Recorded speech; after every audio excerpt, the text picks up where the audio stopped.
All right, you guys, we have chapter 10 circles quiz review. I have a bunch of vocab here on the right hand side. Now, I don't know what you want to put on your note card for these, but maybe try and go through them because I bet you know a lot of them already, like semicircle.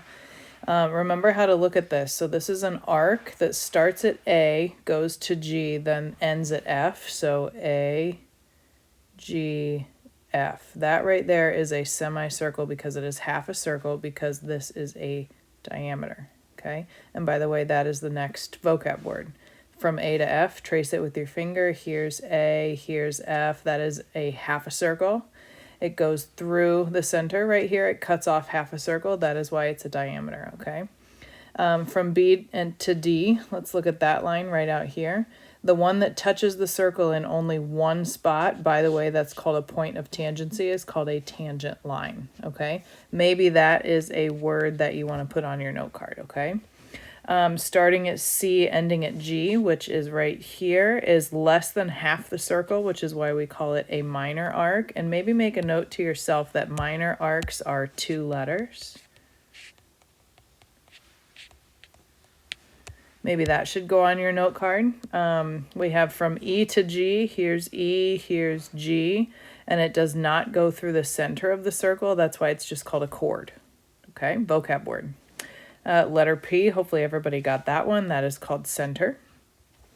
From P to C, here's P, here's C. That connects the center to the outside of a circle, which is a radius. And no matter where you draw the radius, that these are all radii because they connect the center to the outside. Okay, so there's a lot of different options for radius.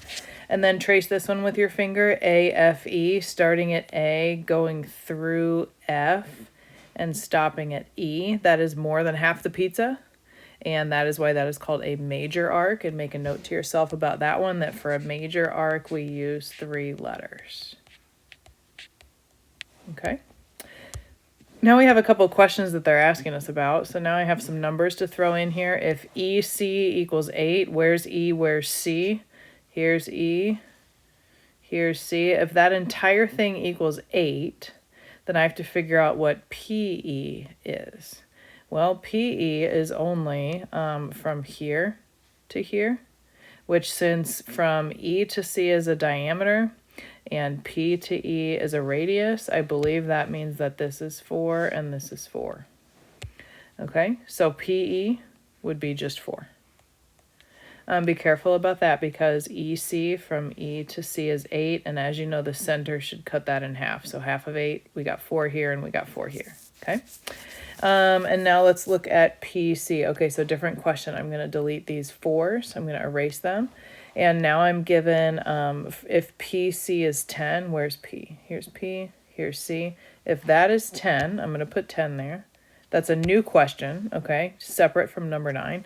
Calculate the length of EC. Okay, so from E to C is right here. Here, all the way to here. If I know this is 10, then I also know that this is 10. Okay, so I'm going to put 10 and 10. Because it's a radius, and no matter where you draw the radius, it is always the same number. So therefore, from E to C, E all the way across to C, I'm going to add my 10 plus 10, which gives me 20. Okay, 11, 12, 13, 14. So what my strategy is here for these is that these are all central angles with arcs. And so from R to B, where's that? R to B right here. I said in class yesterday, I said, give me a number. That is the same as 129. I'm going to put a 129 out here just so we don't get confused. What that 129 degrees means is that we have this angle right here, which is 129. And since it goes through the center, this arc degree measure is also 129, okay? So for R and B, I've got 129. That was simple. 129.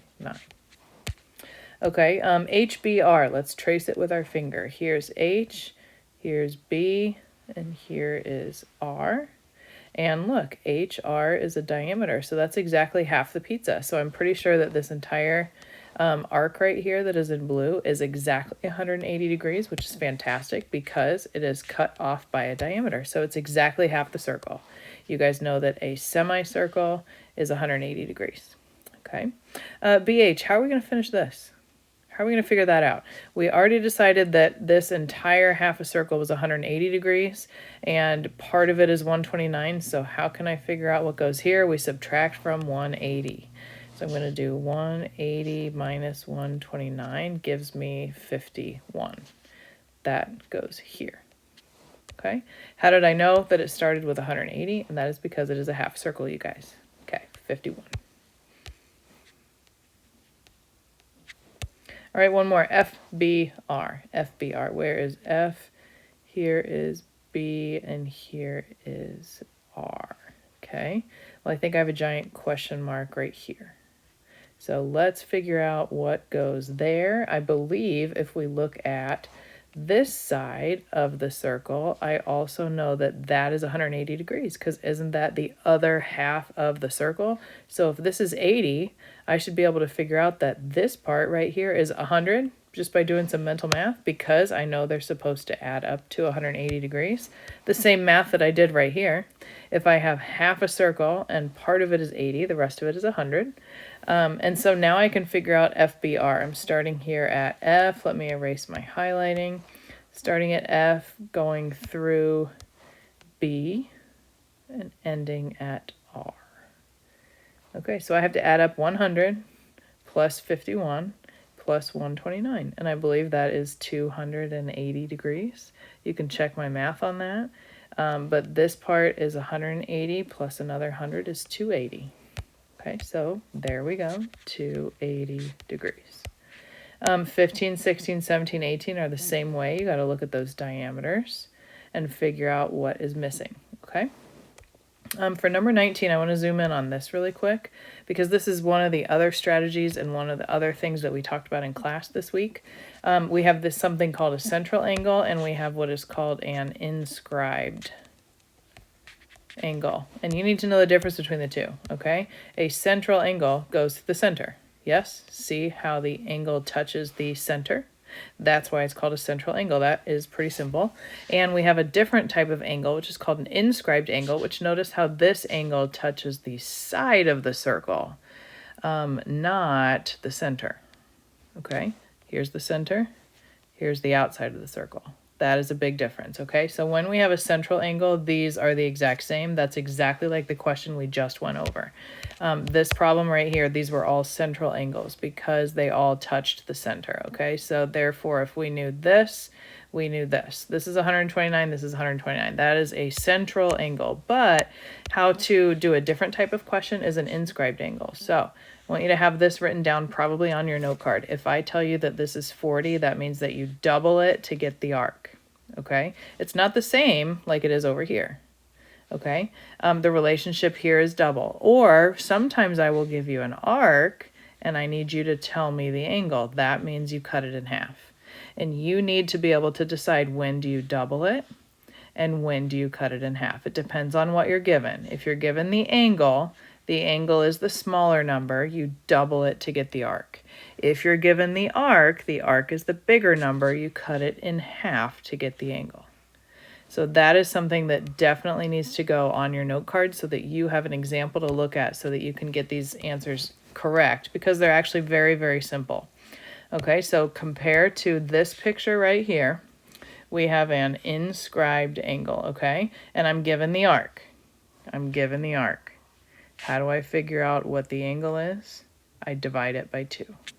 That means that x is whatever 128 divided by 2 is. I'm going to do half, which tells me that x equals 64 degrees. Put 64 over here. Okay, let's try another one. For this case, I am given the angle and I need to figure out what the arc is. If I'm given the angle and I need to figure out what the arc is, I double it. Okay, so 16 times 2 is 32. Okay, this is 32. I've got another one here. I am given the angle and I need to figure out the arc. When I'm given the angle and I need to figure out the arc, I double it. Do you see the word double written there in red? When you're given the angle and you need to figure out the arc, you double it. 85 times 2 is 170. Check your calculator if you don't believe me. Okay, and I'm going to do this last one. If I'm given the angle and I need to figure out the arc, I double it. But in this case, I am given the arc and I need to figure out the angle, which means I cut it in half, which means x equals 45 degrees. Okay, the only other type of problem that's going to be covered on this quiz is when you have a quadrilateral. So we have a four-sided object inside a circle. If you want to copy down this example on your note card so that you know what to look for, and you can find a problem that matches for your quiz so you can get 100% on this thing, then do it. Opposite angles in a quadrilateral that is inside a circle are supplementary. Do you remember what supplementary means? They add up to 180. Okay, so I'm going to do for the blue, for y, I'm going to do 180 minus 108, which gives me 72. That's what y is. Okay, they are supplementary, and that is what that means. They add up to 180. So if I know one of the angles, I could subtract to figure out the other one. Okay, in red, let's figure out these two are also supplementary, x and 82. So I need to take 180 and subtract 82, and that gives me 98.